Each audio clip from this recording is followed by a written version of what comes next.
La ikwa so di moloya elewedea anawero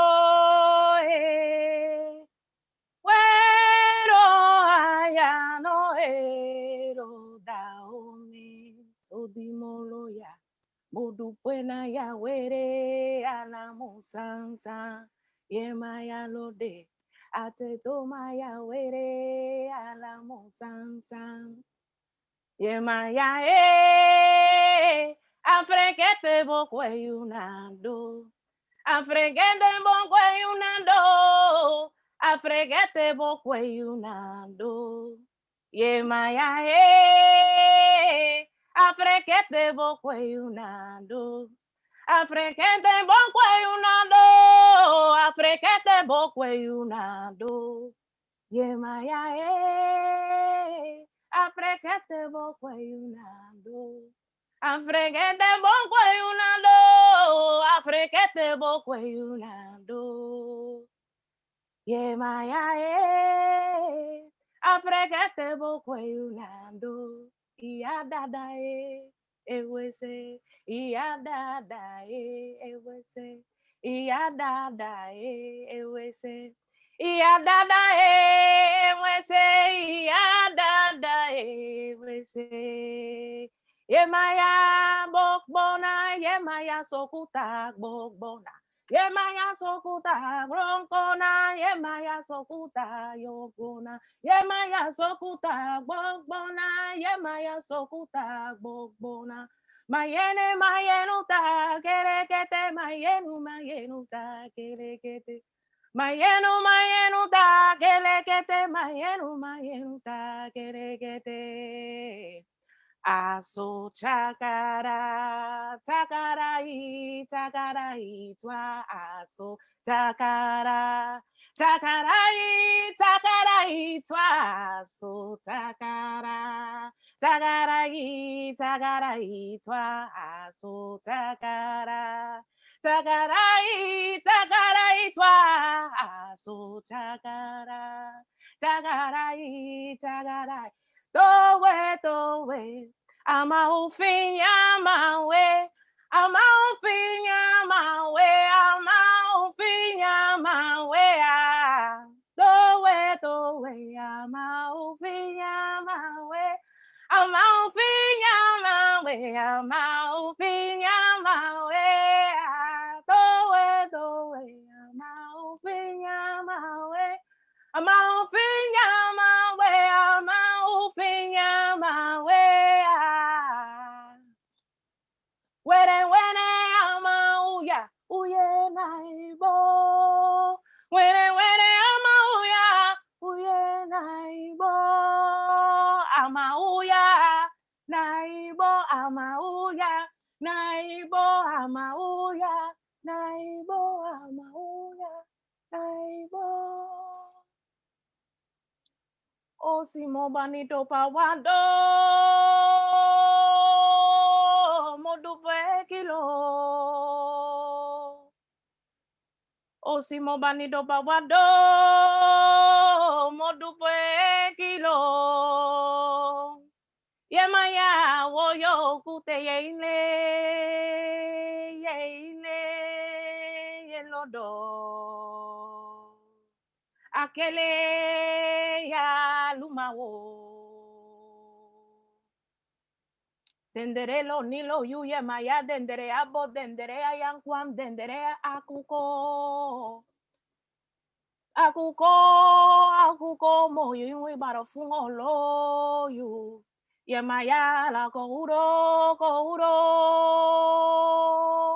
Ala kowa iya mi maribo que le se odu maribo ya maya ya le so bo ya ile o mío ya maya ya ile ye lodo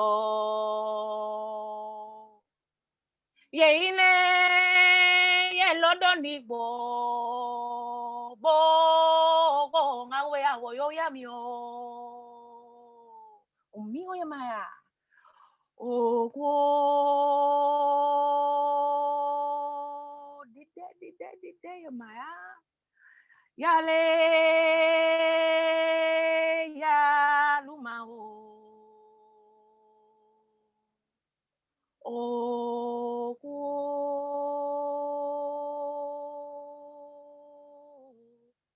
yale, ya lumao. Yale, oh mi yale, ayaba oh mio. Ay, siento una voz que me ama, ay Dios, de lo profundo del mar.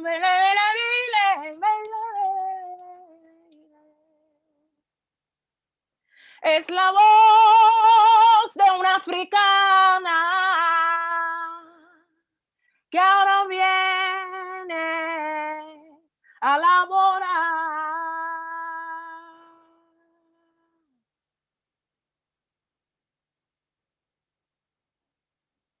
Mamá Francisca, te estoy llamando madre.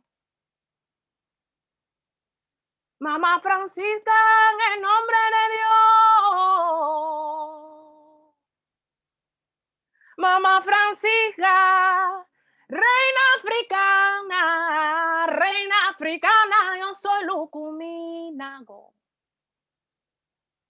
Ay, amo a mamá, no me oye.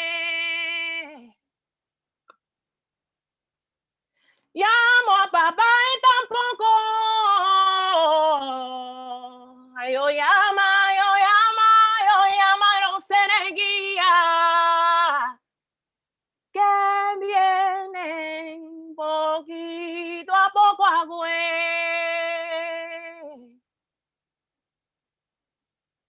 Ay, sirena, sirena, sirena de la mar. Si yo fuera marinero para verte navegar. Ay, sirena, sirena, sirena de la mar. Quien fuera marinero para verte navegar. A remar, a remar, a remar, a remar.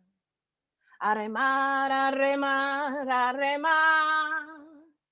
A remar, a remar, a remar, que la Virgen de Regla nos va a acompañar.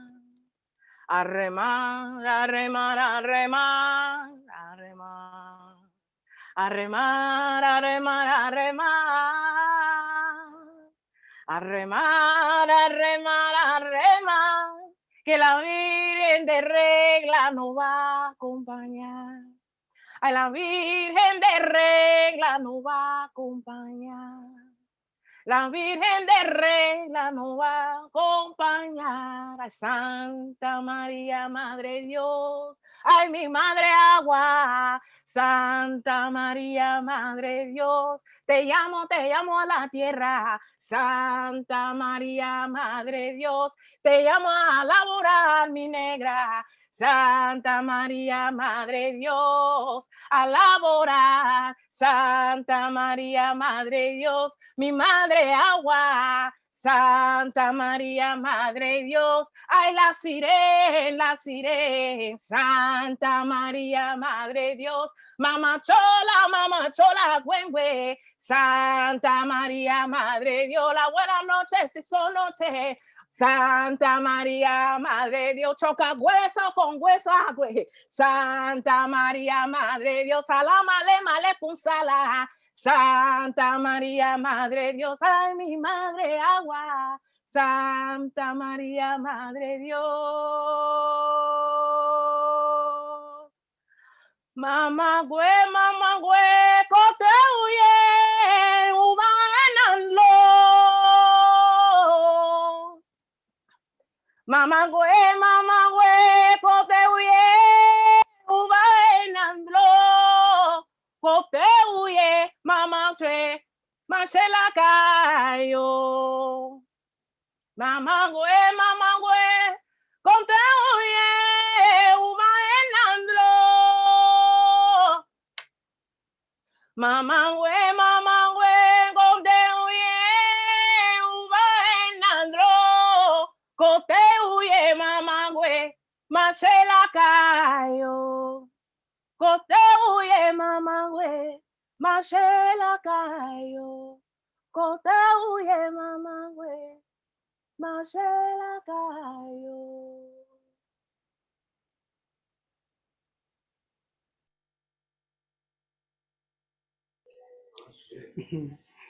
Wengomi tutu, ana tutu, tutu la roye, tutu ele, tutu mo, tupoya, tutori, ariku babao.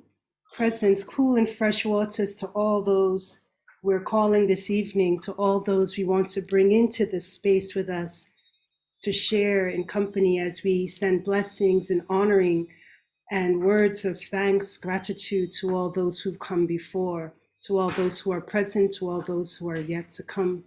Welcome to you all. Thank you, Jadele, Iyalochá, Jadele McPherson, for your beautiful entry for us as we welcome through honoring the Campo Arara, which is the field of, or the tradition that is very much steeped in the ancestral lore and veneration, rooted in the port towns of Matanzas and Havana.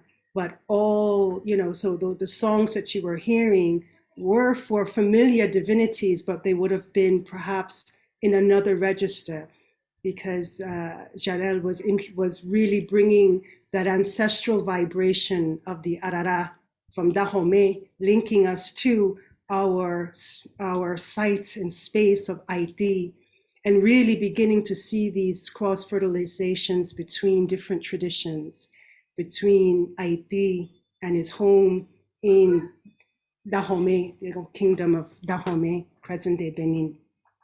So as we're here today, we also recognize, and I'm leaving the full of kind of openings for the ancestors to my panel as they will bring their own prayers. But as I open with you today, I want to recognize KOSANBA in its 25th year. And one might be wondering, wow, 25 years, how did the time go by? But this is, a real honor, a quarter of a century. And we recognize that today, as we are gathered, there are many who are not with us in flesh, but we know they're always with us. They walk with us all the time. And so as we honor them today, and as we feel the light that they illuminate on us and the pathway that they have made way, we recognize that we are moving KOSANBA with the same conviction of shedding a light on Vodou as a lived practice, as a knowledge system, as a sacred wisdom system, steeped in deep, deep, deep history, tradition, cultural forms, aesthetic forms. Part of the mandate of KOSANBA and its formation was to demystify and really trouble, complicate, disband the maligned image of Vodou and put it in a new light, in a light that it has always been in, but has been marred by Hollywood and Western discourse, and really bring it back into itself by showing it in the light that it was always intended to be. And KOSANBA's mission from not only from its conferences, from its efforts in community outreach programs, but also from that simple act we might think is simple, the act of orthography. What does it mean to say the name and see the name and speak the name and write the name as it is intended to be spoken, written, and seen? And KOSANBA really charged the way of moving this VOODOO fascination fetish of Hollywood to its rightful name of VODOU, and to really link it back to its roots and to recognize that whatever that name is isn't what we know it to be in its practice. And that was part of the efforts of many of the board. And I welcome our executive board members, Maman Claudine Michel, to my exec sisters, my Marasa, Mambo Kira, Malika Daniels, Manbo, Charlene Desier. Welcome all to our junior council, to our community members, to our new board, too many to name right here. But really, I don't walk alone. I stand on the shoulders of our Zansayo, but also to all those who are present, all those who continue to honor and to move forward. And so now I leave and I open the space first with a little. I don't have Babonko, sorry, I'm in Barbados. But Barbados don't have too bad a rum neither. Huh? We have a bit of Monge.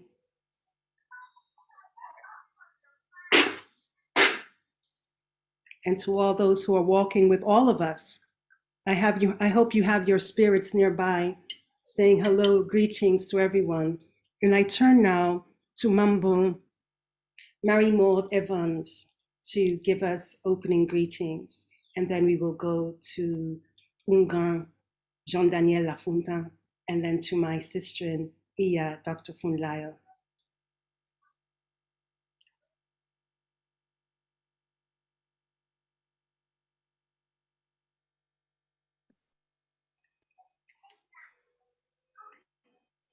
Greetings, Please. everyone.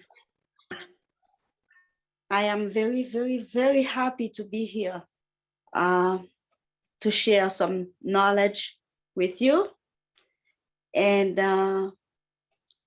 kind of to remember, you know, what this is. So we want to talk about remembrance, loss, remembrance, and rebirth. So first, I'm going to talk about loss.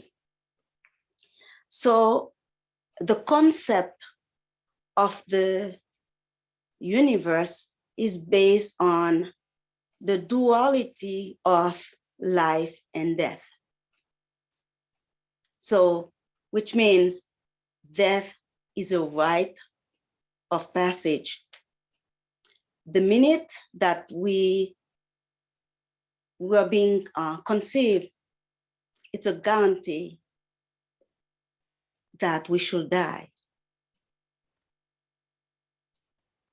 And whether it's while in the womb or at birth or at an old age,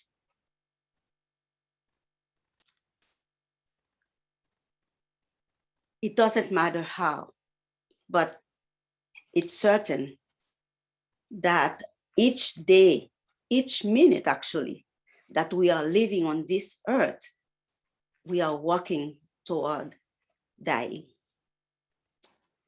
And it's how we deal with the loss. We have many dimensions to deal with the loss. We have the songs, the paintings, we have dance. We also have like the mural painting, we have the costumes, carnival, wow, we have so many outlets to help us deal with the death.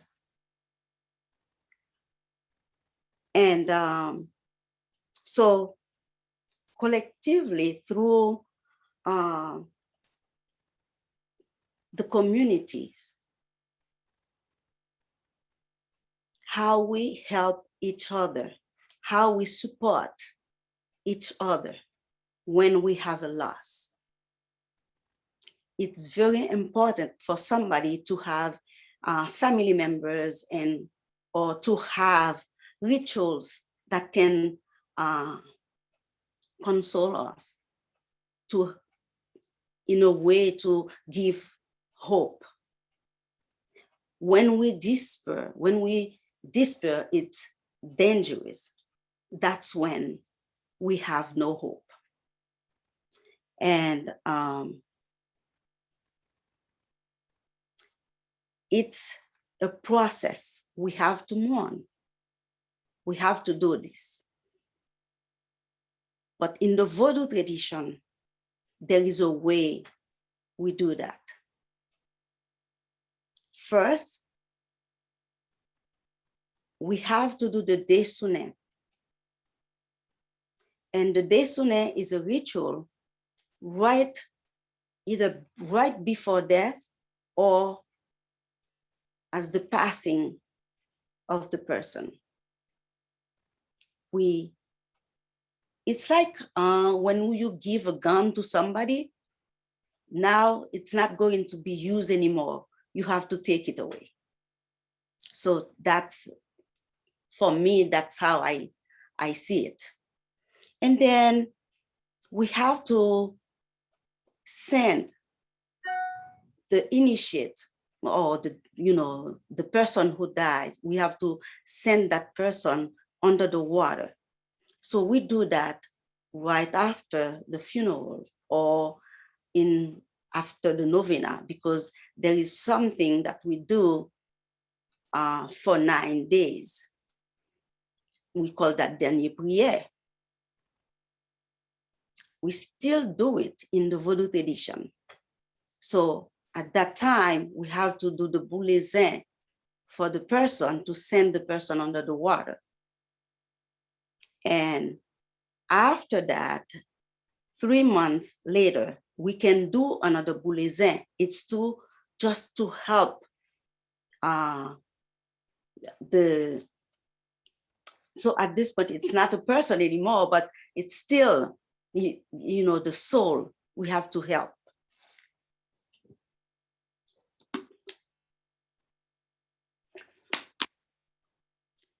And a year and a day later, we do the final boulezin for the person. It's to welcome to welcome back this person, and either as a spirit or as a loi or as the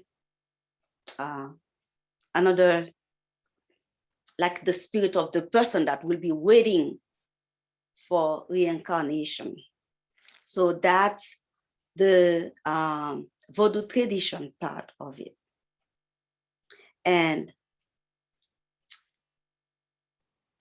so if we take care, the loss part of it, but now, how do we remember of the dead?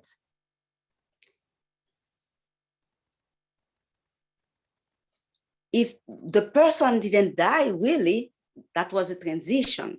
But now, if we forget about our dead, then that's when the person really, really died. So how do we keep the person alive? So in my society, there is a way I do that. Every year before I start any work, I do a novena, for 9 days. I call on every dead that I know, every one of them, the known and the unknown. I give them light to keep them alive. I pray for them. And then the last day, I do a big prayer, and then with food offering. And we remember the person, because the memory, it's still alive. We have to keep our dead alive. And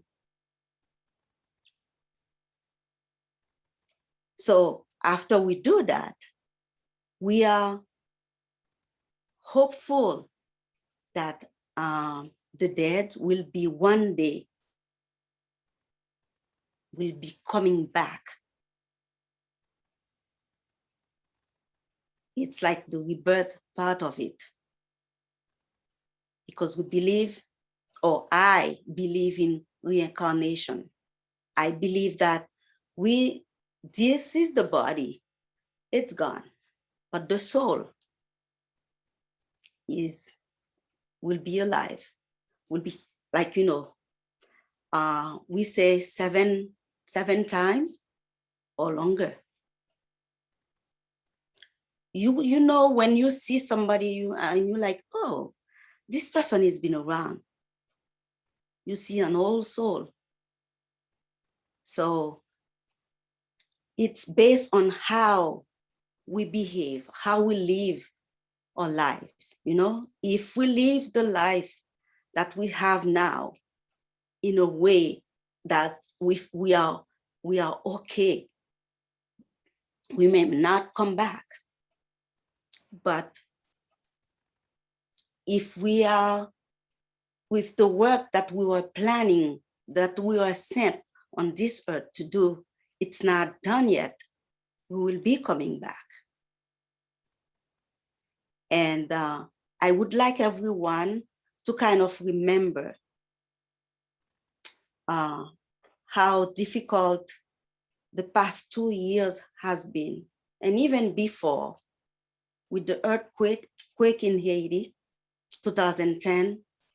We have another one, 2021. We just had one in 2022. And all the insecurity, like people are dying, like, oh my God, what happened? Ooh. Am I still? Yeah, you're okay. We could still see you and hear you. Oh, okay. I can't see you, but I'm talking. So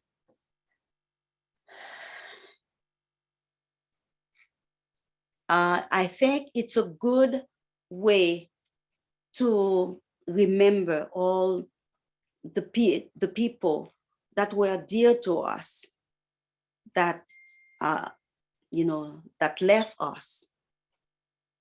Okay, thank you. Now I'm able to see you. Ooh, I was disturbed for a minute. Okay. Yes. So with the earthquake in the world, it's not just in Haiti, it's everywhere. It's like everybody is saying, oh, the world is coming to an end. I don't know that. But what I know, it's a very difficult time. And we have to keep on giving light and praying, and honor the ancestors. I can't see it again. Oh my God. Why is that?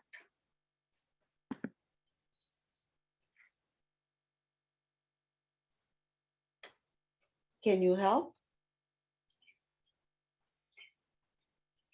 Okay. I don't know. I'm trying. I can't see. Okay, now I can see. Oh my God, that is insane. Okay.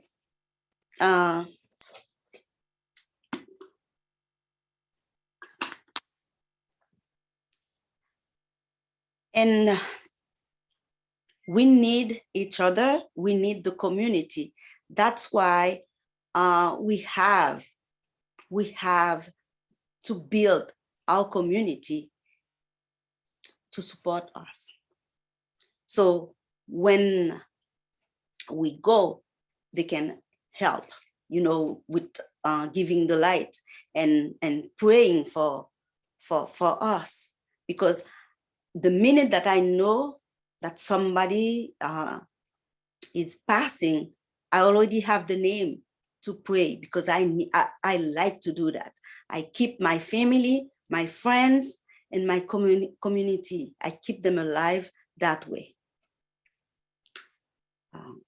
I don't know if you have any questions now or if it's later, but it's important, it's necessary not to forget our dead.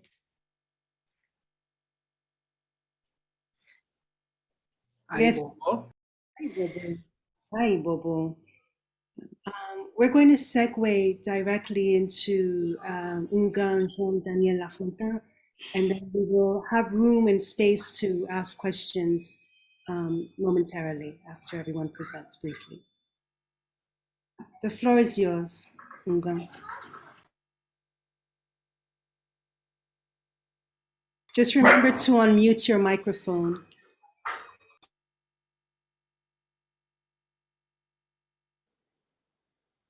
Thank you. Mommy Maude, you're not alone in that technological, we're trying very hard to be good with technology, Mommy Maude. So you're not the only one in that game.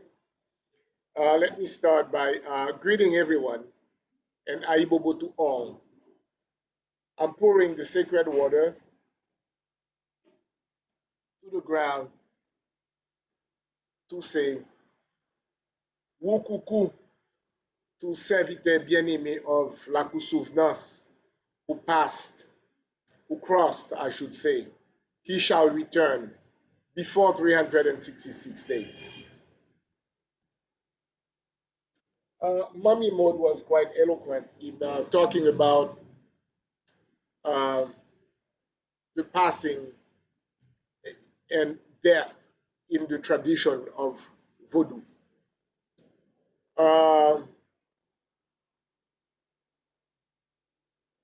And she's right. If there is one certainty in life, is that there will be death. So death and life should be celebrated every day, and we ensure to do that. The same way that life is a celebration, death is also a celebration. And it's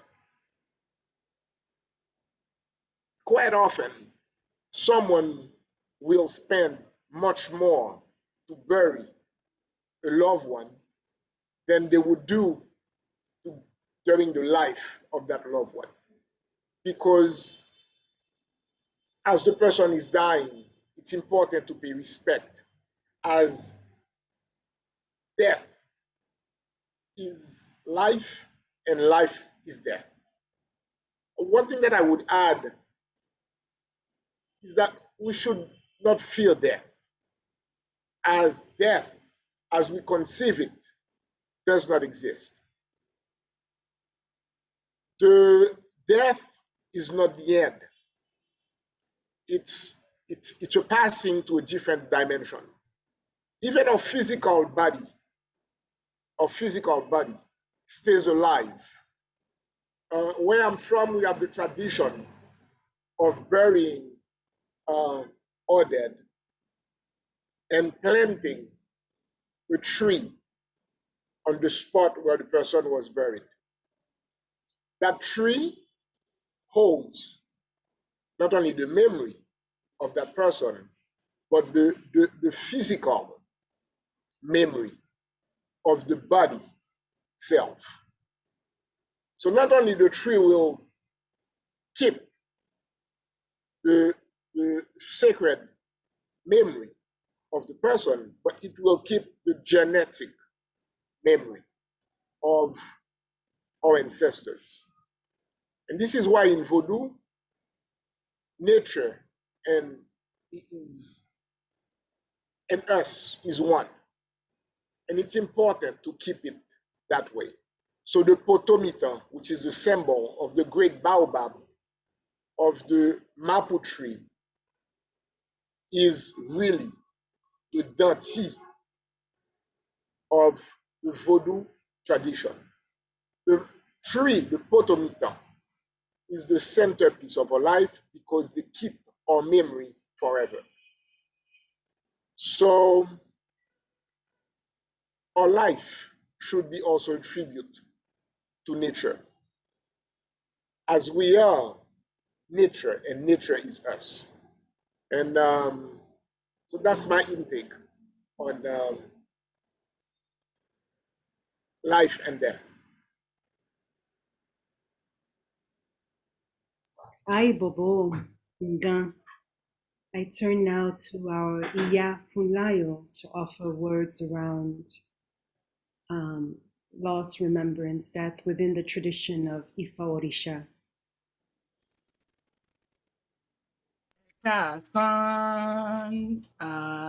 Bonsoir tout le monde, honneur and respect.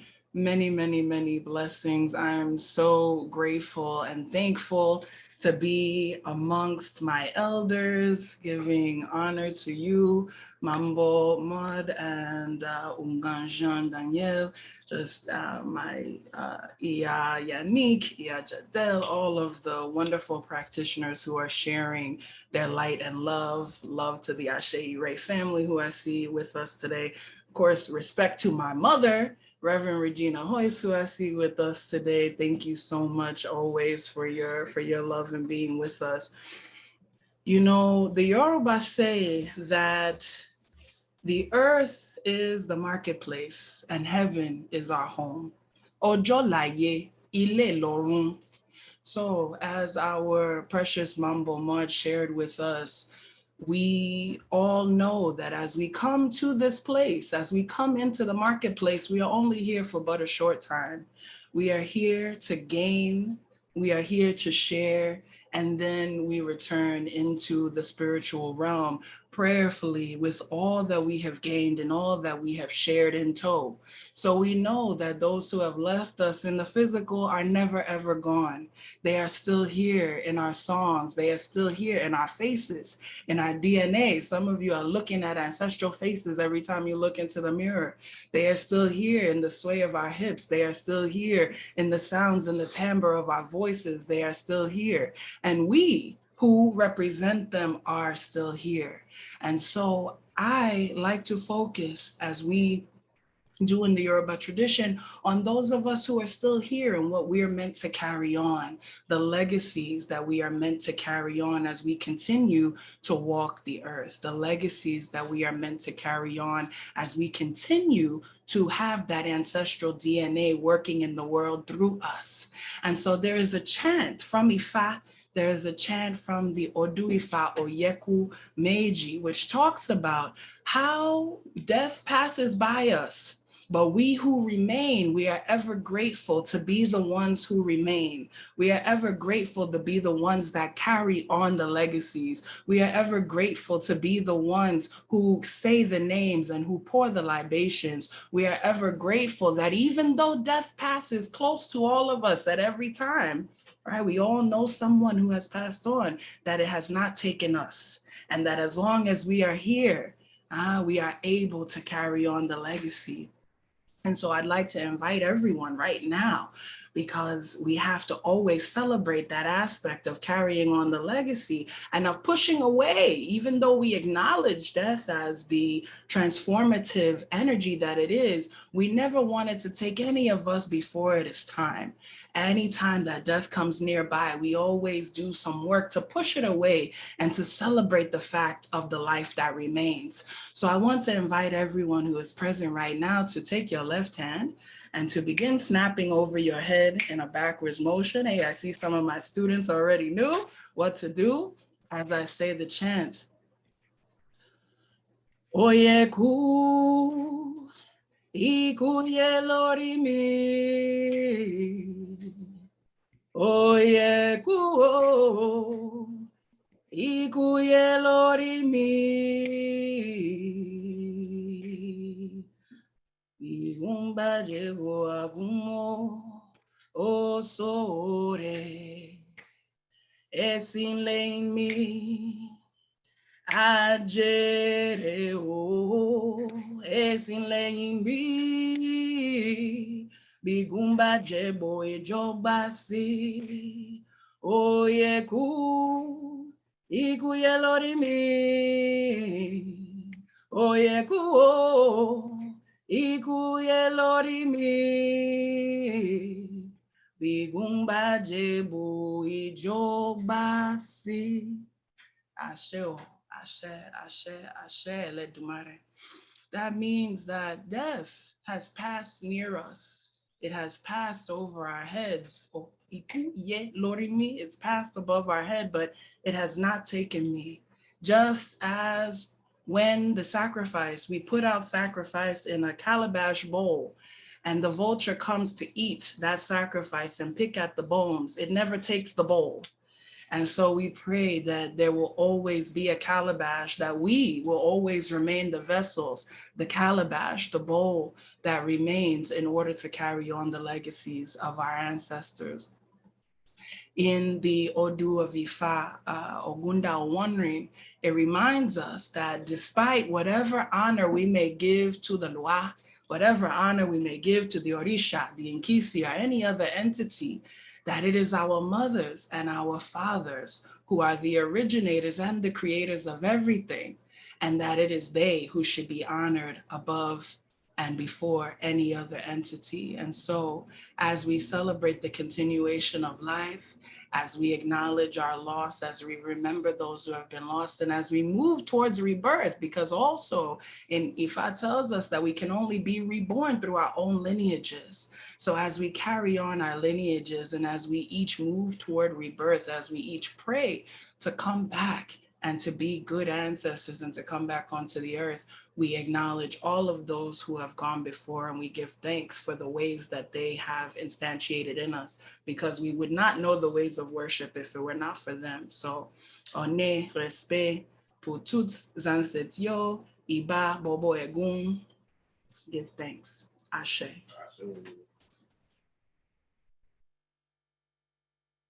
Ashe, ashe, ashe, ay, Bobo. Thank you so much. Because it really, we begin with loss in the recognition that we understand loss has manifested itself in so many ways these last couple of years.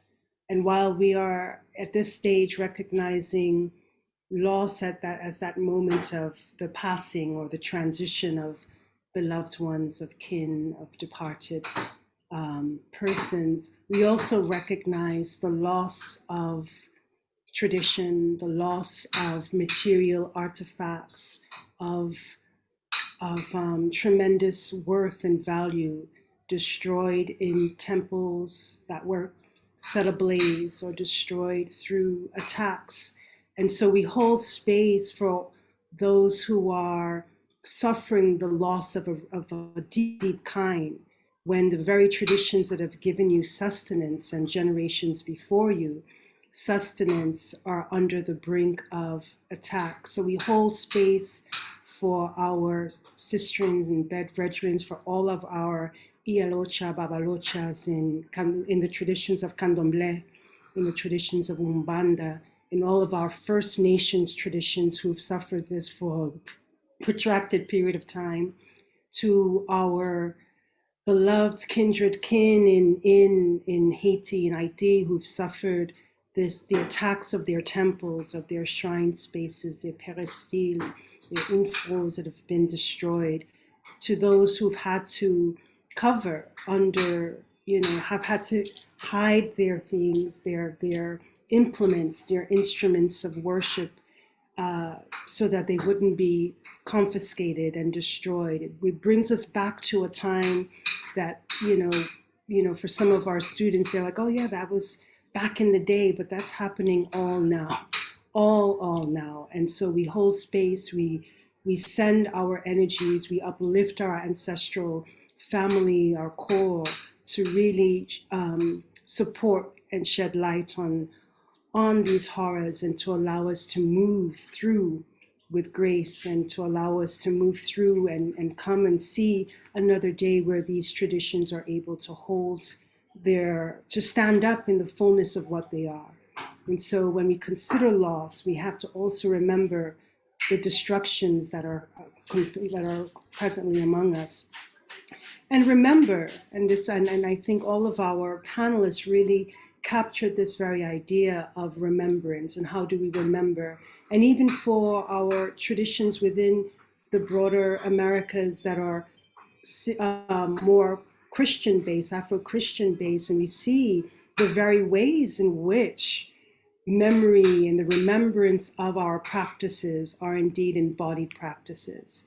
How we come to knowing through our bodies, we come to knowing through our doing, through our action, we come to knowing through our prayers. and that it is through enacting, through being in service, through being sentient, embodied beings that we recognize just how much has been poured into us from generation to generation to generation. When we see the young men in a rum shop or on a street corner pouring a libation for his brethren that has been gunned down, when we see that bottle of long neck Hennessy being poured over that coffin, that casket in that ground, we recognize that these are lessons that are still with us. These are teachings that are still with us, that even though some may not know what it is they do know what it is they do as they do it. They do know that they're being channeled to call, channeled to process, channeled to remember, right? So when you are at a rum shop and every bottle, gets poured down, well, when you're finished, all the bottles get turned down on the table so that there's no destruction that comes to you, to that site, that there's no conflict. So these are teachings that walk with us, that keeps with us and allows us to just hold that space of knowing, and that space of knowing that's deeply inscripted in our bones at a cellular level, at a muscular level, at a skeletal level, right? I'm opening up now if you have any questions before we circle back around, because we know it is a cycle. When we're looking at loss, we're also looking at remembrance, and we're also looking at rebirth. But I think before we even get to that stage, I want us to recognize those within our KOSANBA family who are part of our Zenzatio that we would wish to remember at this stage. We have a photo montage. We're just holding space as we say their names as they come up, and my sister Manbo Kira will share her screen. And we remember these as pathfinding figures within our KOSANBA family, within our broader Afro-Atlantic family, Ate, Max Beauvoir, Manbo,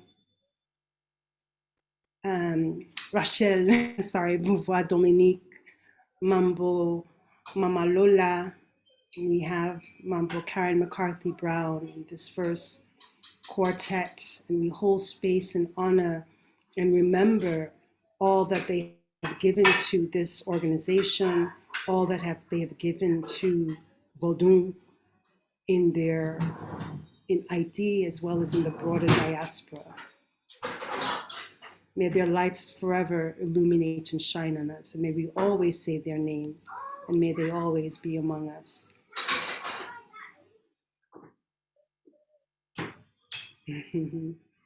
I'm going to need some help with all of the different ones we have here. But as we remember, on the bottom left, I will start with our Dr. Professor Charles Long, remembering him and all that he has offered to the fields of the religious studies and Africana religions and broader, all that he has given to the academy and beyond, creating a space of recognition for the traditions that we hold close and that they become areas of scholastic inquiry. To Frisne Augustine, drummer extraordinaire, we remember you and we thank you. Professor Albert Raboteur, and for his work as well in Black religions and all that he has given us. I think it's Statesman Sismia, is that correct? Kira? Yeah? I might need some help with this image as well from some of our elders. What is his name? Okay, well, we'll go above to Manbo. Manbo Margaret Alma.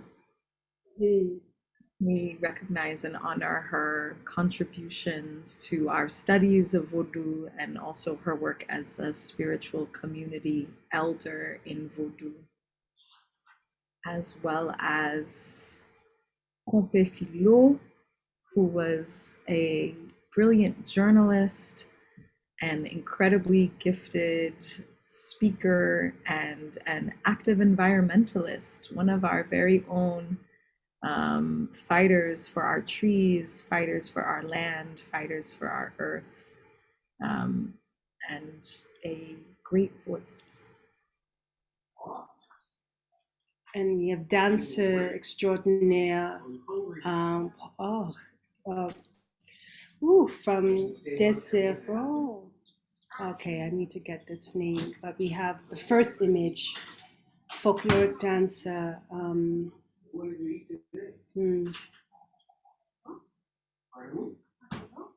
Yeah, Pierre Desromio. Thank you, Dasha. Thank you so much. Yes. So we honor all of these beautiful souls as we remember them and keep them close to us. Merci. So are there any questions at present from any of you that you may want to share, comments, questions that you might have?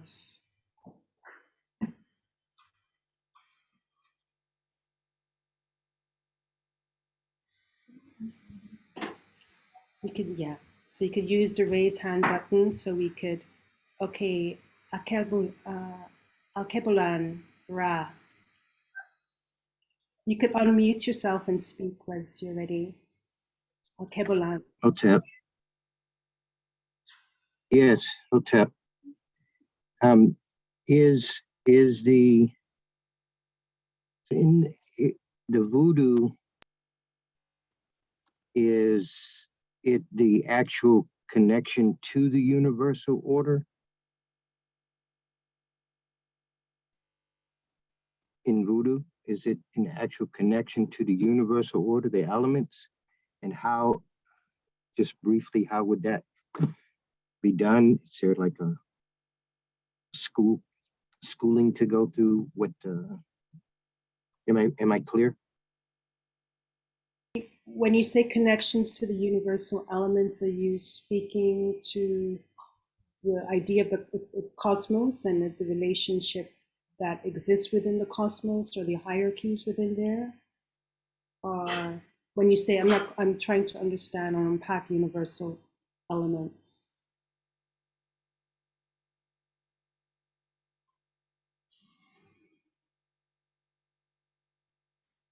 Perhaps if either Mami Maude or Unganjon Daniel want to just give an overview, perhaps, of the cosmos, of some of the tenets within Vodou, maybe that could help shed light on what this person is asking.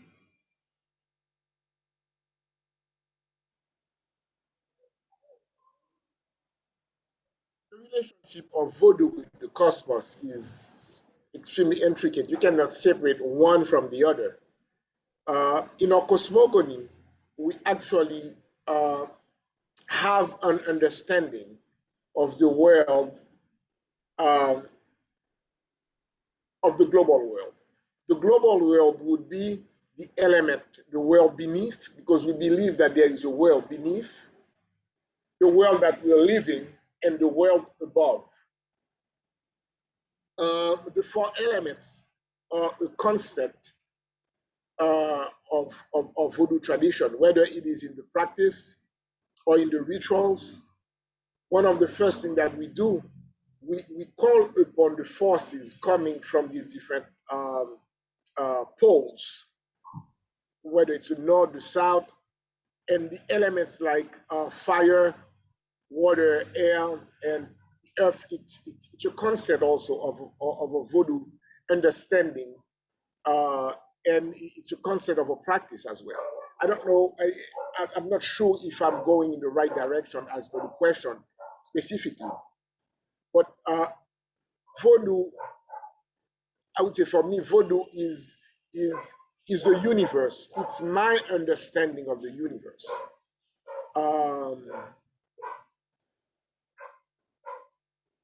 So yes, for me, Vodou is the universe with all the elements. That is, with the science, the magic, the mystical aspect of it, the cosmos, the planets, and the world that goes beyond our very specific galaxy. It's actually all of that. Does that answer the question?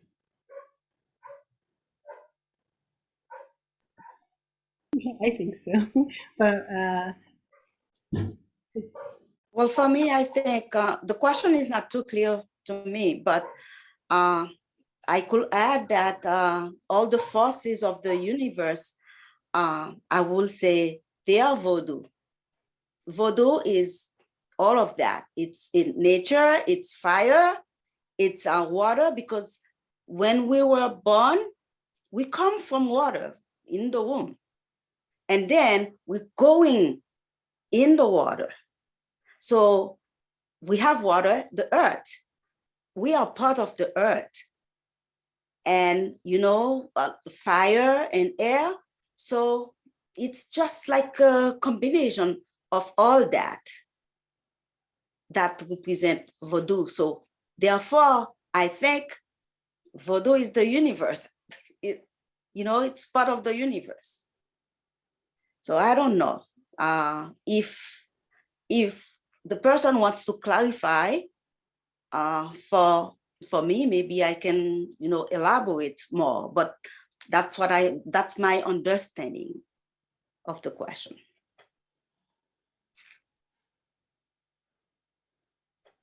I think those are beautiful responses. And we have another question that I might pose from the audience. This is from a member of Société Nago who would like to ask the question, what are the rituals in each of your respective traditions that are able to honor young people who die, who transition, who make their passage in tragic ways? We recognize that it is always difficult to lose our loved ones, but when they are our elders, sometimes we may be a bit more emotionally prepared. So in your respective traditions, what are some of the ways that we can honor the young folks who have died, who have transitioned, I should say, in tragic ways?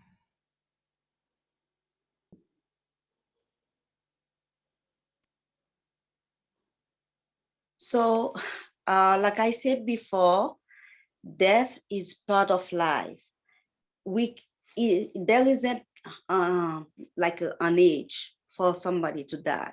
The person, sometimes, a pregnant person has, may lose the baby. And the same way we will take care of an adult, that's the same way we can take care of, a young person. I mean, it's not unusual for somebody to die at a very young age, but hurts more, like hurts really bad. But we do the same thing. We just don't forget about this person. We carry on with the memory. We kind of trying to finish what the person was on earth to do, if we can find out about it.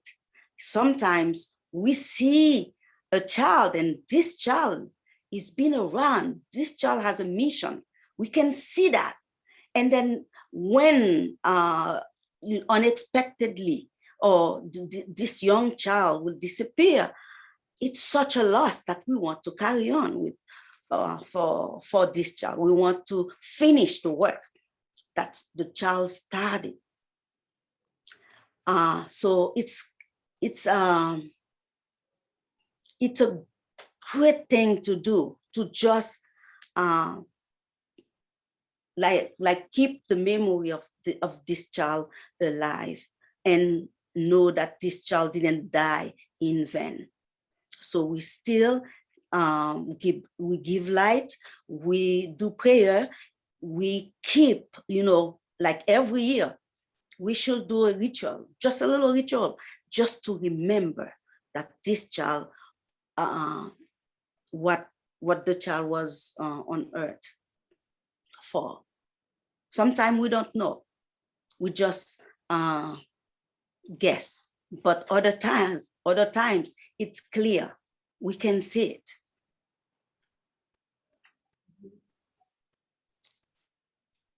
Thank you.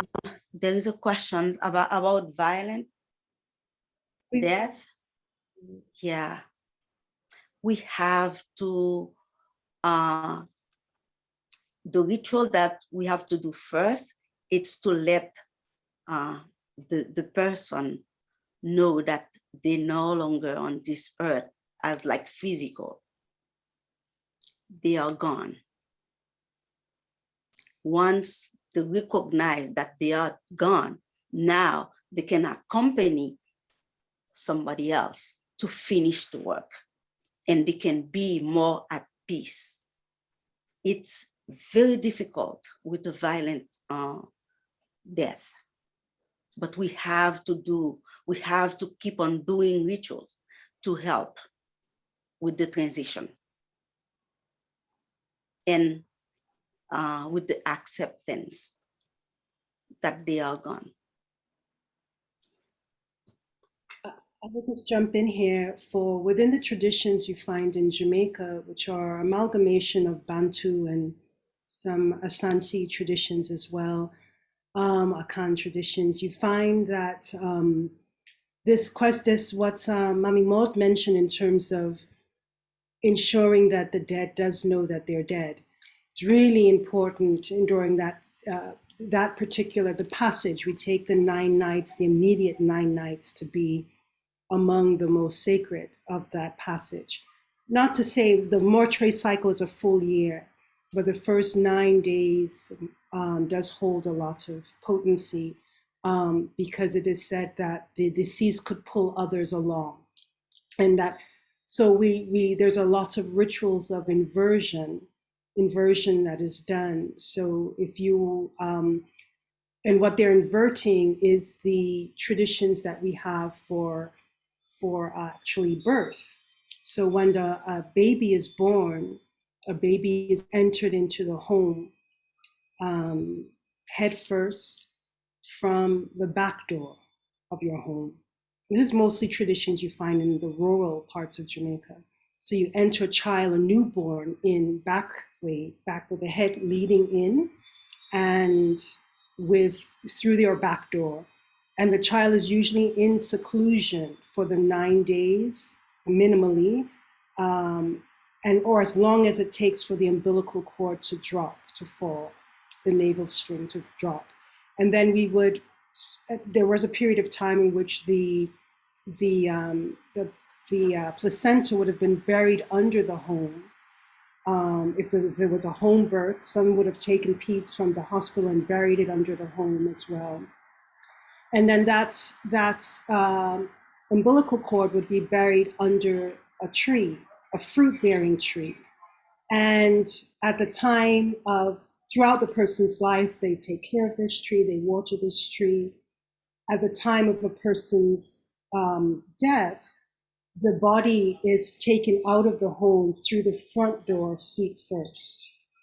And all of the furniture is turned upside down, inside out, taken out of the windows, and the house is swept. It's a tradition we call to turn out the spirit. You turn out the spirit, where you turn out, you sweep out, you turn in everything inside out as a means to cleanse the space of the energetic debris of the deceased, but also to recognize, because in rural Jamaica, the dead are buried within close proximity to your home. We bury on the same family land. And so the spatial arrangements make it as such that the dead needs to know where its new home is. And in fact, the rituals of building the home are the same rituals that are done to build one's final home, one's final resting place. The same exact rituals are imparted. However, the last set of rites are slightly different for the when you're laying a deceased. But it's blocked up, it's painted, it's there, it goes through, a goat is killed or a fowl is killed and offered. The instruments that's going to pierce the earth are washed in rum. The area that's going to be wet, the four corners of which are going to be anchoring, are the dirt is collected. So there's a host of rites, rituals that are done to consecrate the land to receive the body, as it was to consecrate the land to receive the living. So the intimacies between inversions become really important. And salt as a way of ridding the spirits with rosemary, water, and then welcoming at the point of the 40th night, the space is then open for frankincense and myrrh and other scents, sweet smelling things to come in as the spirit is now returning to visit, but to visit recognizing where its home is, right? And then it was until the tombing. It is not until the tombing happens, which is minimally a year after, that the spirit is said to return to the home, and you could commune in a feast outdoors in these intermediary liminal spaces between the yard of the family plots and the house. So you're in this intermediary space outside, and you could entertain the spirit when it returns. You're as an ancestor at this point. Hi, Bobo. Thank you for sharing that, Iya, Yanique. I wanted to also add to this, and I see some of the comments and beautiful questions as well, that I'm going to weave in some of the answers to those because they're all interrelated. So one thing to start with is that this idea of the dead, understanding that they're dead, and understanding that we, the living, are in a different place is a vital one. And this is why in the traditions of Ifa and Orisha, we stand up when we are dealing with the Egun. We don't kneel down as we do for some other entities that we work with, because there's an understanding that if you're standing up, right, a dead person, you could even sit them in a chair and prop them up. So it's still unclear. But if you're standing on your feet, that is what tells the spirits that you are alive, and in contrast to those that you're calling on. So that's one thing that I will, mention in terms of understanding those realms and knowing that that is an important theme. In the Ifa, in the Yoruba cultural tradition, and I won't talk so much about Ifa per se, but in the Yoruba culture, the death of a young person is considered a rupture of the natural order. Right. And so traditionally speaking, such a death would be cleansed in certain ways, but really wouldn't be celebrated or commemorated in the same ways as we do when people die as elders, because it is considered a disruption. It's considered something that shouldn't have happened. And so in certain cultural lineages, the parents aren't even to know where the grave is. They're never to go there, because the idea is that this thing has happened that has ruptured the way that things should be. A parent should never be looking over the grave of their child. And so that's considered something that shouldn't happen in certain cultural traditions. Of course, we know that as we have, progressed, things have shifted in such a way that unfortunately, we see deaths by violence and things of that nature with our young people. And so what's important after that is really soothing the earth. Any violent death is seen as something that is in need of rebalancing after it happens. So when we're talking about warfare or things like that, there are rituals that are traditionally done to Ogun and to Oshun and to other entities to help cool that energy, because violence itself is seen as a disruptive energy that once anything violent has taken place, we have to come back and we have to cool things down. And so, that is where the pouring of libation is there. That is where, receiving divination to see if there is any ritual that needs to be done. That's something that's very important, and something that, you know, not one of the beautiful things, one of the things that has always drawn me to our traditions is the ways in which they're individual, right? So how we deal with the aftermath of any type of unexpected transition is going to come through divination. We're going to read on it and see what was the energy surrounding this? Why did this happen? Is there something that we need to do to rebalance the energy now? Is there something we'll need to do down the line? Do we foresee this happening again? Right? These are the types of things that we will ask, and the ritual that we will do will depend on the answers to those questions. So any kind of unforeseen circumstance, I see the question about accidents, anything unforeseen, we're always going to read on it and see, why did this happen? Is there something we need to do?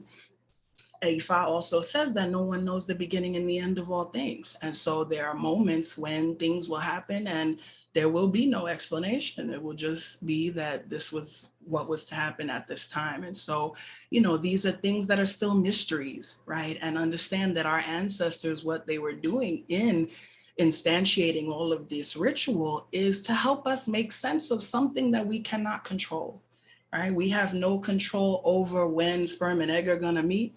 We have no control over when breath will cease in our bodies. We don't have control over these things. And so we do what we can to try to maintain a level of understanding around them, but also accepting the greatness of Bondier, of Olodumare, who are the only ones who have the answers to all of these things.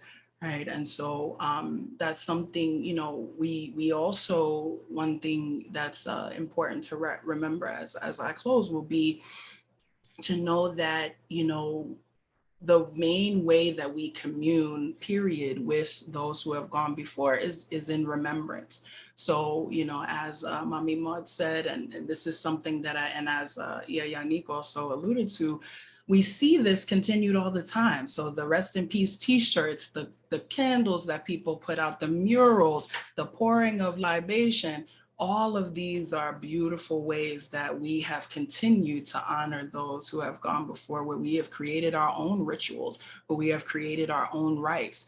And so I want to encourage us and let us know that that's a good thing to do, that our ancestors did instantiate certain things, but that we also have the freedom, the wherewithal, the impetus, right? Because our situations are different than theirs, to come up with new rituals and new ways of honoring, you know, and new ways, or, you know, nothing's new under the sun, but coming up with ways that feel right for us to, you know, honor those that have gone before. And that's something that we see our young people doing, even when we don't recognize that that's what it is. So I give thanks, and thank you again for the space. And I pray, you know, of course, I'm going to snap over my head again and pray that we never lose any of our young people before their time. Ashe.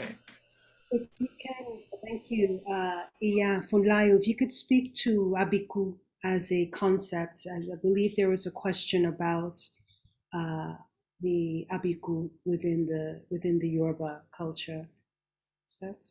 Am I seeing this right? Oh, sure. Just briefly, that, you know, what that means is one who is born to die. That's what the actual term means. And so it's a term, and, you know, again, anytime we mention anything unseemly, we want to dismiss the energy of it. But what that is, you know, there are times, and of course, a lot of these concepts that we have around death came at a time when infant mortality was much higher than it is now, when people, you know, were losing their children, when, you know, we tend to, you know, we often romanticize the lives that our ancestors lived, but many, you know, lost children soon after they were born. It was common, you know, before we had different things that are in place now. And so it's still too common in many of our communities. And so there are times when the same woman would repeatedly have a child that would not survive. And so the thought was that that child came as is a spirit that continues to return through the same person. And that there are things that may need to be done to either bind the child's spirit to the earth so that they stay, or to let them go so that they don't keep coming back and kind of tormenting the mother. That's the idea of that. And so there are, again, particular rituals that need to be done. This doesn't mean that any mother who loses a child, that's the case, but there's always divination that's done to see what is the reason. And this is really some of the biggest power of our traditions, is that we can check on things and ask about them, right? So anytime, this would happen, we'd have a loss, we would say, is this child, Abiku? Do we need to do these particular rituals and, to see? But that's what that is. And I also saw, just briefly, someone mention twins. So twins are another particular circumstance where, again, all of this is about balance, right? So when twins come to the earth, the idea is, they came together for a reason. So if one passes away, there has to be a substitute to stand in its place. And so in the Yoruba cultural tradition, we have what's called Ere Ibeji, which is also where the idea of the worship of Marasa and Idosu, and all of that comes from in Vodou, this idea of the sacred twins or the Ibejis. If twins, one twin passes away, there's a doll that's actually made and the doll is treated in the same way the living twin would have been treated, in order to, again, maintain the balance on earth of those energies, so that the one who went doesn't call the living one to come with them. That's the idea. And so in that case, interestingly, we're kind of blurring that line between life and death that Yanique talked about, of kind of having the twin feel like they're still here, even though they've gone into the spiritual realm. So really beautiful and complex ritual technologies that our ancestors have given us. Yes, indeed. There was a question about trans and queer identities within the faith, and how, I'm trying to find it. It was just, sorry. So it says, can we speak more on trans and queer relations within the traditions? There are so many of our ancestral ways that have been corrupted by colonialism. And this person, Lori Kim, is wanting to understand the ways we can honor ourselves while as LGBTQ plus Black people. Does anyone want to take on that question in relation to the broader systems of which you're operating within? I'd be happy to say something. Sure, Hi, everyone. How Hi. wonderful it is to be in space with you all. Bendición. Much love and respect to all of the elders in the space. I'm so filled by your presence today. Thank you so much for this question, Lori Kim. I think it's a really important question. I think it's an important intervention. And piggybacking off of what my dear sister Iya Dr. Funlayo was speaking about, just before I go in, I want to say that I think we should honor and understand, when we ask a question, what is it that we're seeking? And the labor today that's being done to answer the questions here, I just want to honor it, because the questions are quite complex. The questions are going to differ from Ile to Rama to practice. The sophistication and the generosity in the responses today are something that even in ritual, right? In ritual, we have to be quiet and we learn by watching. We don't have the privilege of even asking some of the questions that are being asked today. So I want to honor and respect the spiritual labor. This is going to be an intense year of spiritual labor. We have in Lukumi, the letra de año, from the signs that we know, from the cleansings I know for me in my own home. There has been intensive spiritual work. And there was a sentiment earlier about, this being a year, entering the year with the losses and with the magnitude of loss that I believe Elder Marie was talking to. These are very important observations. And so for the questions that may come, or as we end, be mindful that there's the spiritual labor that all of us are using to answer. There is an exchange there, and that exchange is very unique and very almost not even heard of when we're actually in ritual. We just have to be quiet and listen and take basically what we can. And a lot of this actually is sewing together. We have to piece together. That's the intellectual, spiritual labor that our ancestors require of us. And so I put that back on the table because those things are becoming lost. We want to, instead of singing back, we want to write it down. Instead of accepting an answer that we don't understand in a moment and sitting with it for 3 years, we want the immediate response. And that is not what has been given to us. Oya, Obanyagwa, I think is very important that in the Yoruba cosmology, as the elders have said, Vodou is all knowledge, is all earth, is all sickness, is all death. It's a profound, very important point that our elders have spoken into this space. It in a way answers all the questions.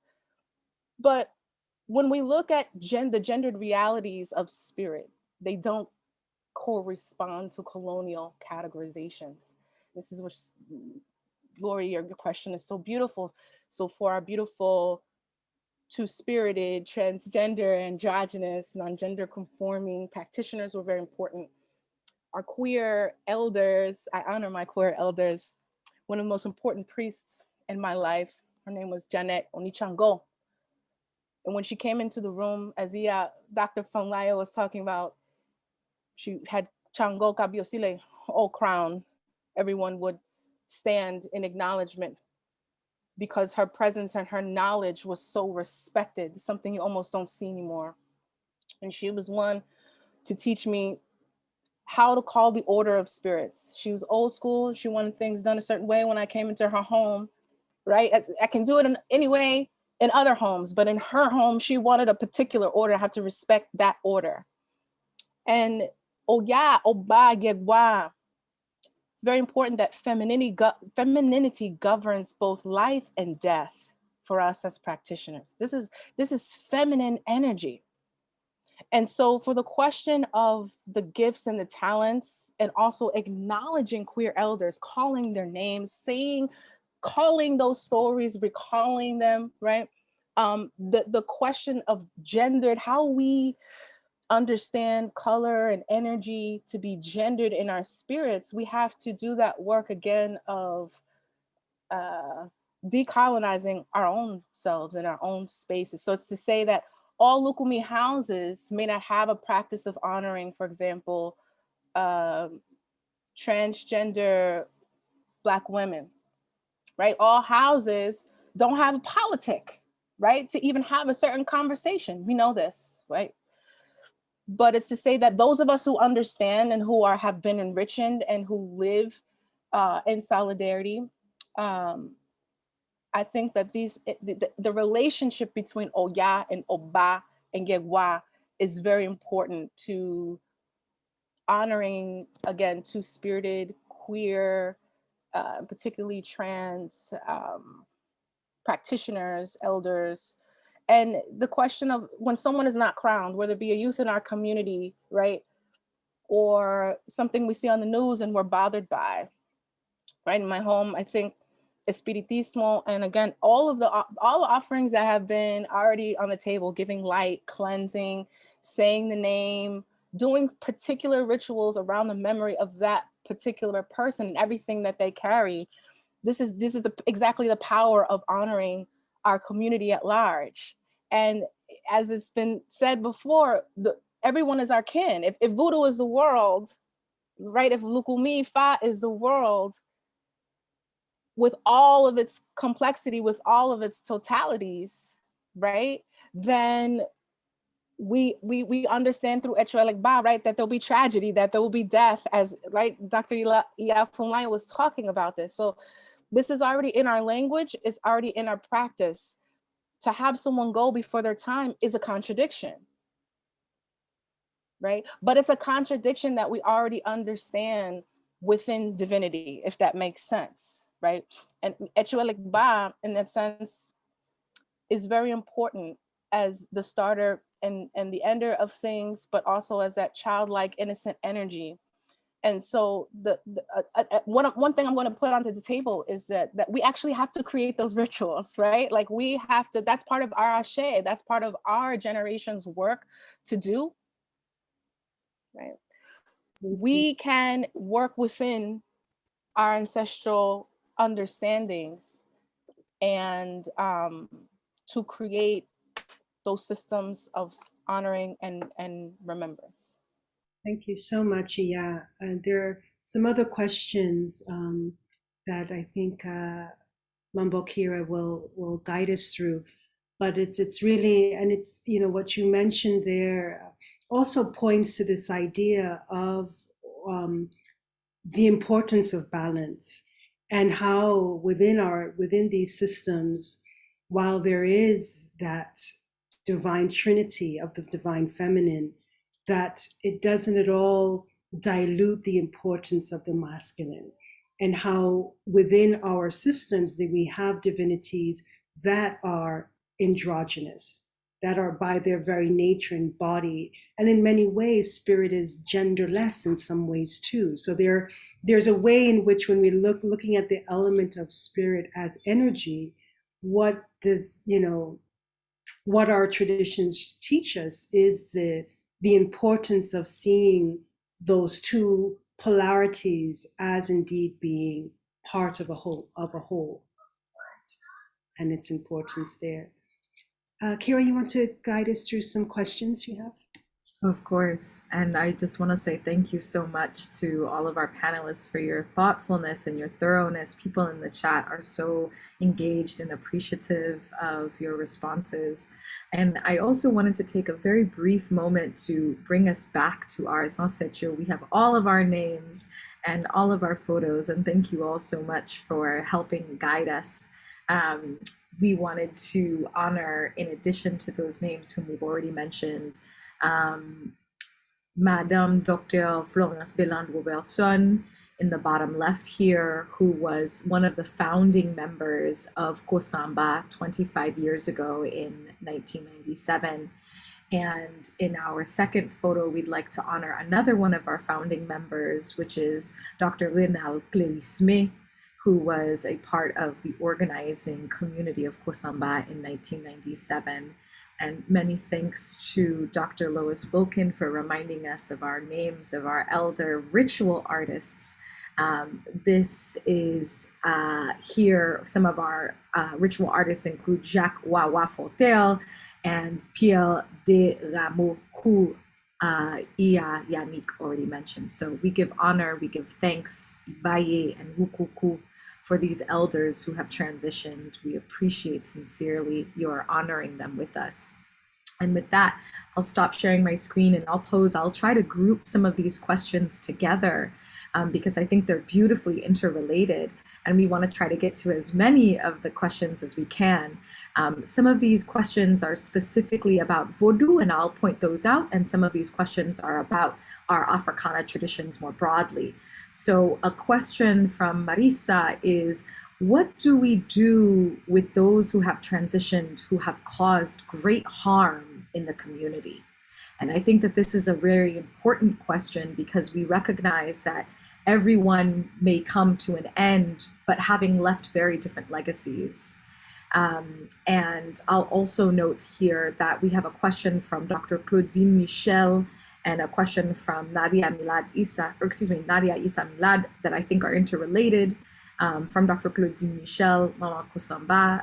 She asks whether we can discuss the matter of reincarnation, and whether reincarnation is a understanding that we still have in Vodou, in Lukumi, in Palo. Do we still understand spirits to be able to return in a new life?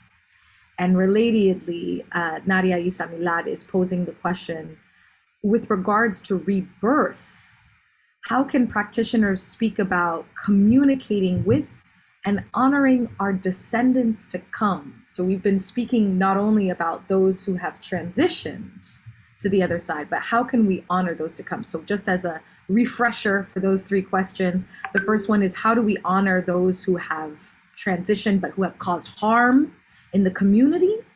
How do we understand the importance of reincarnation in our African diaspora religions, because we understand that they play an important role in African religions? And finally, how can we honor and speak with and communicate those descendants of ours who are to come? Thank you so much.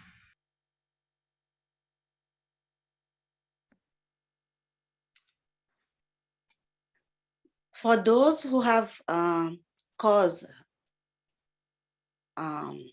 so much problems, you know, heartache, we still have to bring peace. And I am going to take on more work now for the leaders, you know, in Haiti. They have caused so much problems, and then it's a continuing. We can't find somebody that will break the cycle. So we need to pray. We need to give light for them for the, you know, for their spirits, so we can break the cycle and find somebody that can, you know, be a good leader, a better one. I think leaving them in the dark, it's not doing us any favor. It's hard to pray for them. It's difficult, but at least ask, you know, the spirits of light to overcome the spirits of the darkness. So that's what I'm going to do. And now, you know, I forget the other part of the question. Can you please help me? Of course, we asked about reincarnation. Is that a concept that exists in African diaspora traditions? And for those who are interested, how could you connect to the next generation, the generation that is to come? Well, I don't know if I'm going to give the perfect answer, but I'm going to try to respond. So I believe, and I know that the Vodou tradition, people do believe in reincarnation.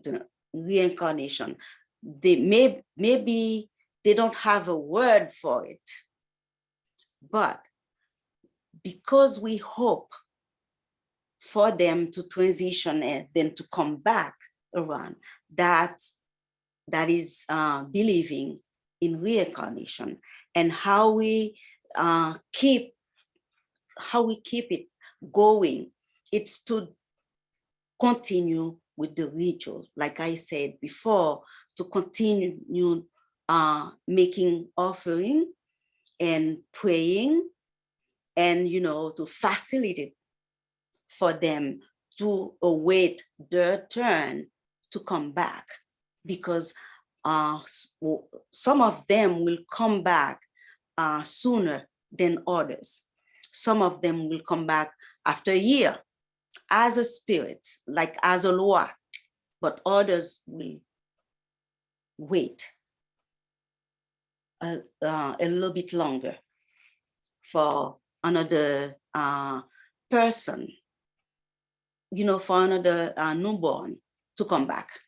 So they will be like, you know, an ancestor coming back, not a law. I confuse you a lot. So, but this is what I know. Merci, merci, Maman. Daniel, yes, please. Go ahead. Yes. When Vodou was more organized, when the villages were more structured, we prefer to establish some kind of a judgment on those who disrupted the community in very indecent ways. My point is that those who are causing harm to the community are doing it because the communities are no longer structured. They are no longer structured Vodou communities because there have been a systematic mise en place, if you want, to disrupt the structure of the Vodou communities in Haiti. But initially, we really preferred to subdue, if you want, those who harm the community and in a certain way, sometimes even make them pay here. So their passage, their crossing could be a lighter one. So their soul would not be disrupted. And because the more harm that you cause to the community, the more disrupted generally your soul is. And the more it resists the passage of 366 days underwater. So a lot of tormented souls are still there, not going underwater because of their behavior, erratic behavior, and when they disrupt the community. So ideally, we would rather have a more structured communities to minimize the number of people that would disrupt it and therefore disrupt their own passage on that earth. So that's my point. Give thanks for that, Houngan, Jean Daniel, and also Mami Maude. I wanted to add, from the Ifa perspective, one thing that we have to recognize and remember is that not everyone who dies gets the title of ancestor, right? The title of ancestor, the privilege of returning to earth through reincarnation, and we do consider it a privilege, unlike some other systems where we're looking at, escaping from coming back to earth. We say that as many times as we can come back for our souls to get everything that they're meant to get, we want to do that, right? But not everybody gets to come back. You have to live well in order to be honored as an ancestor. So in order to, answering that question about those who have done bad things in life, their names are not to be called. They are not to be called back into this realm. They are not to be honored. Good character is one criteria for ancestorship. Just being dead don't make you an ancestor. You have to have lived well while you were on the earth. You have to have maintained balance while you were on the earth. If you wreaked havoc while you were here, why would we be calling you to come back?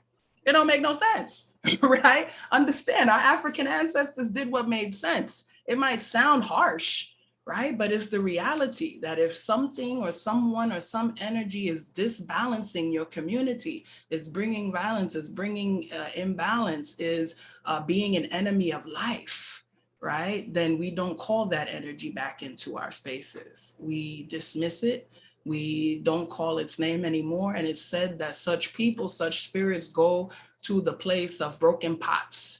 Right? Broken pots are no longer useful. There's nothing we can do with them. And so that is where they go and that's where they stay, and we don't call them back anymore. But for those who do live well, for those who are of good character, for those who do continue to bring goodness and light into the community, we call and invite those spirits back. And we honor the connection, to answer Nadia's question, between the unborn and those, the ancestors, by naming those who come soon after transition, after our ancestors. So we use ancestral naming traditions. We also use names like Babatunde or Iyatunde, Yetunde, which means father returns and mother returns. If we, for example, if a child is born soon after a parent or grandparent transitions, they may receive that name because the idea is that that person is coming back through that child to live more and to continue their good works on the earth.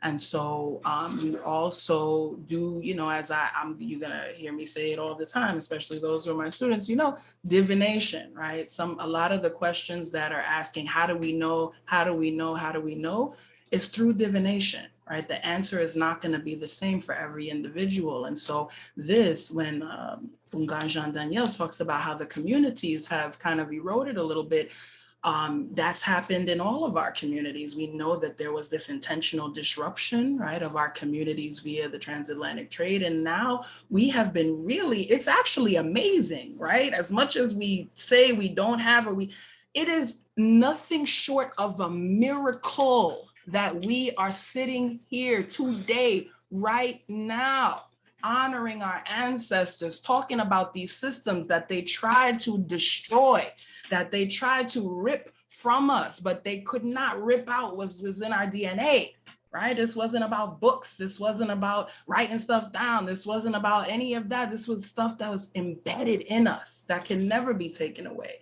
So it's a miracle. We had to piece the community back together. We had to piece our rights back together. We had to piece our families back together. People who didn't even know who their mother or their father was, right? They had to choose a new one and say, look, I'm gonna follow you. I'm gonna become a part of your lineage, right? Who didn't know. So understand, you know, that our ancestors, those good ones, those ones that walk in character, they want to come back. They want to continue to help us. And that is how we have gotten to where we are. And so we understand that you, every one of you here is a part of that legacy. You are the legacy of your ancestors. You are walking in the balance of them. You are walking in the shadows of those, in the footsteps of those who have done something right. And you may even be an ancestor returned yourself without knowing it, right? And so we honor that, but understand, again, it starts with character. Ifa says it is character we seek first. And if we are people who do not bring balance to the earth, we will not be invited back. It's very simple. It sounds harsh, but that's reality, right? Orumila says we will that he will peg our enemies' heads to a tree. Not that we will try to re-assimilate, not that we will try to fix it. No, if you prove yourself to be an enemy of life, you don't get to enjoy life. And that's why that's so beautiful, Iya. And there's a couple more questions, but I wanted to just say, because there was something about how do we call back, and you mentioned the body, and it is through the body that we call back, through our songs, through our praise, through our poetry, through our work, through our ritual labor. And when we look at some of the Bantu traditions within Jamaica, for example, Kumina, Palo within Cuba, where the ancestral realm has a certain predominance over all else, it is that communion, and almost a constant communion that you're having with that level of ancestral medicines and spirits that are working with you and through you. And it is in those calling Malem to all of the Bongo Congo people, to all those spirits who come through, that you call in song as a way that you could call. And, you know, some songs that just come into your head, my mom would say, it just drops into your belly bottom. You know, these songs that you don't even know where they come from, and it allows you to bring forth the memory. Even if when we look at spiritual Baptist traditions, where it's all in sound, where semantic expression of words no longer serves. It's just, and it's just sound, it's guttural, and it moves you and it takes you to another plane. So when they deal with ancestral connectivity, and this is an Afro-Christian form, when they're dealing with the elements of ancestral, the astrality of it all, they go into sound, into what they call adoption, as they hold and as they sit and they lie in their morning rooms. So we find that the body, the kinesthetic, when we think about ritual technologies, the kinesthetic is central to the ways in which we make that communication happen. And we turn now again to Kira with your questions, please. Certainly, and we want to be mindful of people's time. So I'll pose two questions as we're rounding out our conversation. I think that these questions really speak to some existential questions that folks have been posing in the chat. The first one is from Regina S. Hello, welcome, Sister Regina. And she says, or she asks, are there any expectations about the expression of sadness, anger, crying at the death of a loved one in Vodou, in Lukumi, in Ifa, in Palo? She says, I ask because in some familial traditions, I've heard many times, don't cry, they're in a better place. Is the expression of sadness and crying years after someone's death, someone's transition, is that still acceptable? That's the first question. The second question that I think serves as a wonderful way to sort of close us out is from Cherie Dyson. I hope I'm saying your name correctly. This person asks, how do I keep my energy stable during these times of loss? The past 2 years, including this month, the elders in my family are transitioning. With each pronouncement of death, I feel the loss hard, and it takes me time to get back on track, as people say. Time includes the emotional and physical adjustments as we deal with more news of loss. I recognize more news of my elders transitioning is coming, and I want to be able to spiritually protect myself. So these two questions, the first one is, what do our traditions say about the expression of emotion once somebody has transitioned? Is it okay to cry? Is it okay to celebrate? Is it okay? How do we express our emotions, especially years after somebody has transitioned? And the second question is, how do we care for ourselves? And how do we care for our communities in these heavy times of loss? And so with that, I turn the floor to you all and say, Ai bobo, merci en pile, adupeo. These are beautiful, powerful questions. This is actually, I saw that question go by and would definitely like to address them both. And it's interrelated in the sense that the reason why we have such a hard time processing grief, and that may be part of it, right? A little slip, processing grief is because we don't allow ourselves to process it. Right? We push it aside. We say, don't cry, they're in a better place. Da, da, da, da. That's not how we did things traditionally. Traditionally, you were allowed to fall apart. Traditionally, there were even professional mourners who would come and cry on your behalf if you were too numb to do so for yourself. Traditionally, we allowed ourselves space and time to mourn, which we don't do now. We might get 2 days off work and then they like, all right, back to normal, right? You over that, they gone, let's go. Gotta make the donuts, right? That's how we're living now. And so we're living in a way that is unnatural. And so that means that we don't get the natural time that it would take to process. Traditionally, if someone close to you died or went on, you would not be expected to do anything for at least 40 days. Right? You would be allowed that time to just feel everything that you have to feel so that years later, you aren't necessarily, it may, of course, there's always that spot in us that misses people's physical presence. But when you allow yourself to process, right, that is a lot of what enables you to be able to keep the balance. So tying into that second question, don't expect yourself to be regular when unregular things are happening. Like we have to honor ourselves. We can't think that we should be ready to spring back into everything that we were doing 2 seconds after someone has passed. It's just not natural. It's not realistic, right? And so one of the things that we have to be able to do is to really find ways that honor, and that's hard, right? Because capitalism does not work well with any of our systems. Capitalism says it doesn't matter, we don't care how you feel, you better get out there and make this money or you're gonna starve, or you're not gonna have anywhere to live. And that is unnatural. We have never lived like that before. And so, I say all that to say, please give yourself grace. Give yourself grace. That's the biggest way. Don't think that you're supposed to be regular right after something unnatural has happened to you. Don't think that you're supposed to just take the loss of your elders and keep on going like nothing has happened. That's not realistic. You have to let yourself grieve. You have to let yourself feel. You have to let yourself process the emotions. And so carving out the space to be able to do that is even more important than supposedly keeping yourself in balance. Come out of balance, fall all the way apart. Let yourself feel it as deeply as you need to. Let your soul break open so that when you come back around, you can say, okay, now I'm ready to have a relationship with you as an ancestor. right? That's another reason why we honor our ancestors the way we do. Understand, this is something that I always say.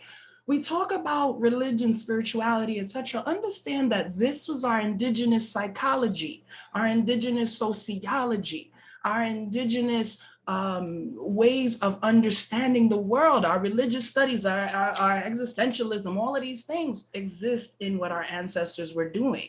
They know that we miss the physical presence. That's why we have altars, right? So that we can still see and feel that presence, even though we know the spiritual presence is there, right? And so really tapping into the epistemologies of our traditions and understanding why we do what we do and really doing it is another way that we absolutely help to keep ourselves in good balance.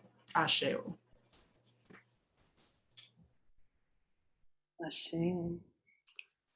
I just want to say that in the Vodou tradition, we are allowed to mourn. We are allowed to feel, the pain. We are allowed to cry. We can roll on the floor. We need to have time to get it out of the system, of our system, and try to heal. But we don't have a time limit for that. It's whenever, it's when we can. If it takes us like 50 years, then yeah, we are hurting. But I also wanted to say something about the last question. We have to be very, very careful. When I said that we need prayer for the people that hurt us, the murderers, the bad leaders, I mean, it's so unbalanced right now because they are around and they are still doing damage in our societies. So we need to do the prayer, not really for them, but for the people, like, the one that they hurt. We need to pray for them to get peace. And then for those who hurt them and continuing hurting us, while they are, wherever they are, we have to pray to bring peace on earth for us, because we can't go on like that. We need healing among the perpetrators. We need healing. So that's what I wanted to talk about, So maybe I didn't express myself enough, like, clear. I wasn't clear enough. But what I'm trying to say, I saw it in my dream that we needed to do prayer for the whole country, prayer for those people who did so much damage, so we can find peace, we can find balance, especially in Haiti. Thank you.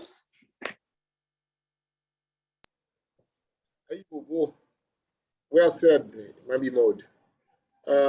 As per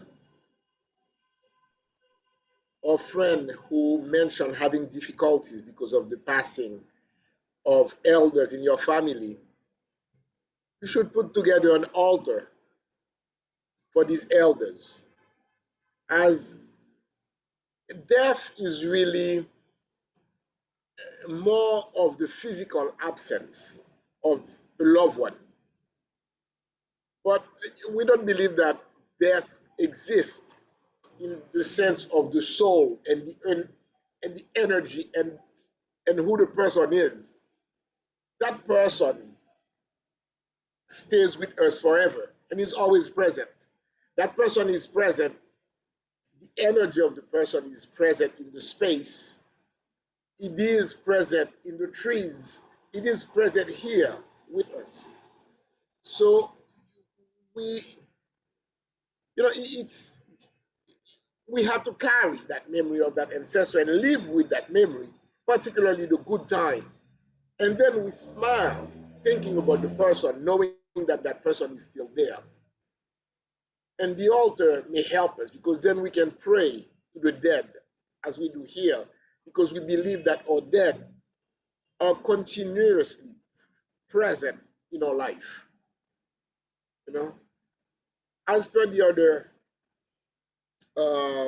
question about how we express ourselves, as Mommy would say, we express it as loudly as we can. We scream, we roll on the floor, as she said. We express it as loudly as we can for different reasons. First of all, when the person just passed, the person is still there. And we want them to know that we are crying them. So when it's time for them to leave that dimension, so they are aware that they are gone. So we make sure that we make a lot of noise. We often carry the coffin in circle, and we take roads and spin around and go around, so the soul doesn't remember their home, for instance. So if we do all of that, it's because we know that the energy is going to be here. And since that energy is here, we can always request that they somehow be with us. So we're allowed to scream. We are allowed to scream, we roll, because it's also important for neighbors to know that a member of the family has passed. Then they come and help. And it's kind of a public announcement of something also that happened. So we are actually really loud when it comes to our death.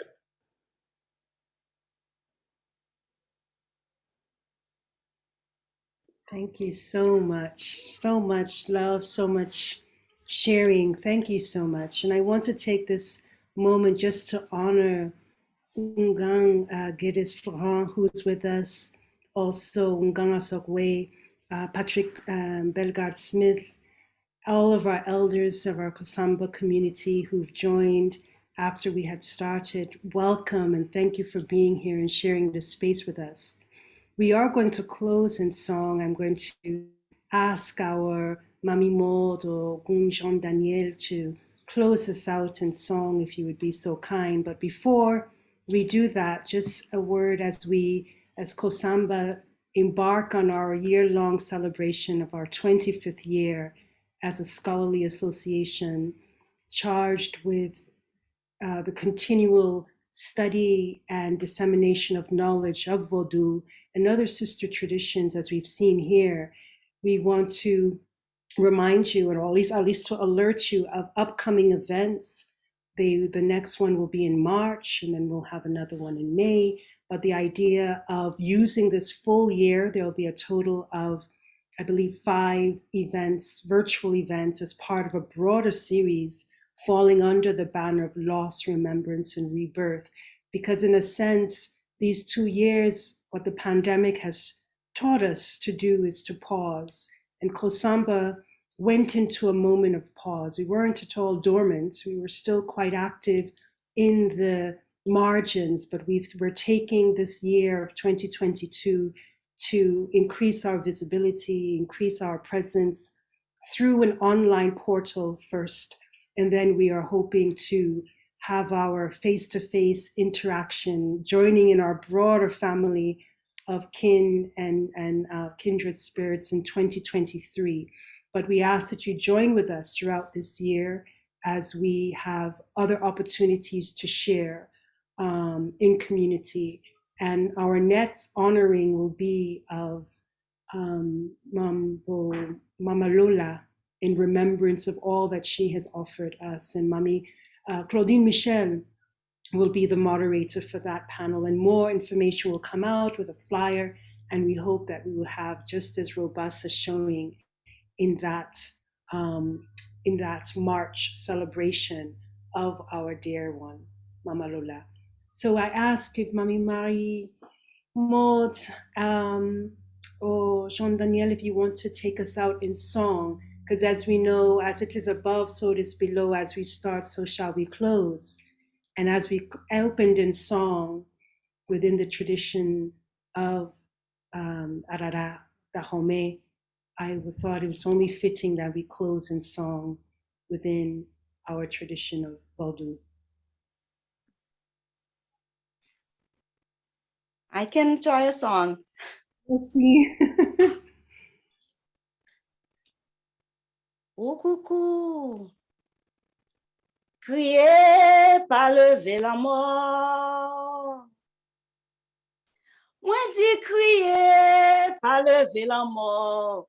Aussi crier, t'es lever la mort.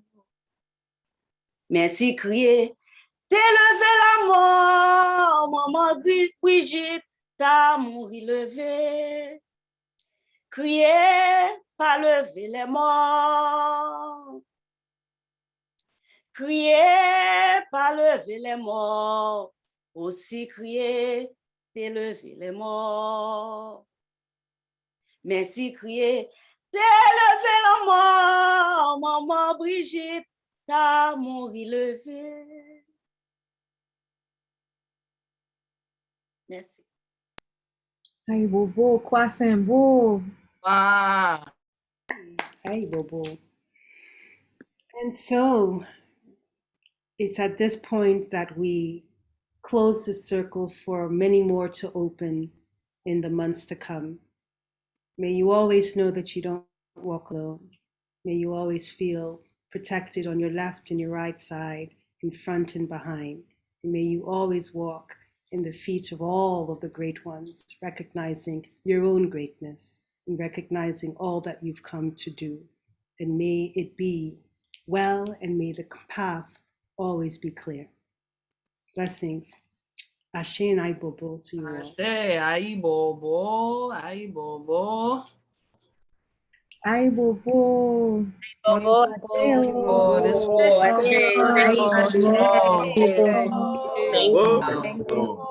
so honored to have been here. Thank you.